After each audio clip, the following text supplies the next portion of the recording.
வணக்கம் நண்பர்களே. இன்று நம்ம வாழ்க்கையில் அடிக்கடி காணப்படும் ஒரு மரத்தின் சிறிய வெள்ளை மலரை பற்றி பேசப் போகிறோம். அதுதான் முருங்கை மரம். அதன் முருங்கை பூ. நாம் சாம்பாரில் முருங்கை காயை அடிக்கடி பயன்படுத்துவோம்.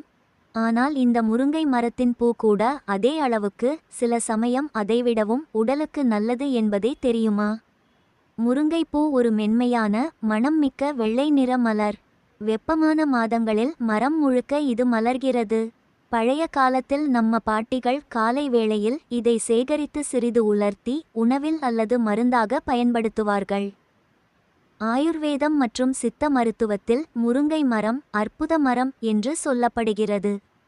ஏனெனில் அதன் இலை, காய், பூ, பட்டை, விதை எல்லாம் நம்ம உடலுக்கு நன்மை தரும் தன்மை கொண்டவை. முதலில், இது நம் இம்யூனிட்டியை அதிகரிக்கும்.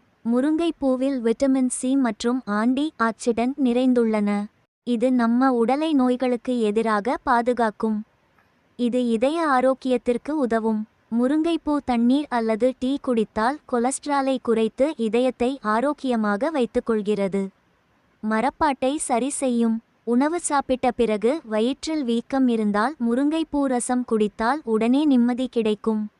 சர்க்கரை நோயை கட்டுப்படுத்தும். முருங்கைப்பூ கஷாயம் இயற்கையாகவே சர்க்கரை அளவை குறைக்கும் திறன் கொண்டது. மன அமைதி மற்றும் நல்ல தூக்கம் தரும். இரவு முருங்கைப்பூ பாலை குடித்தால் மனம் அமைதியாகி நிம்மதியான உறக்கம் வரும். தோல் மற்றும் முடி ஆரோக்கியம்.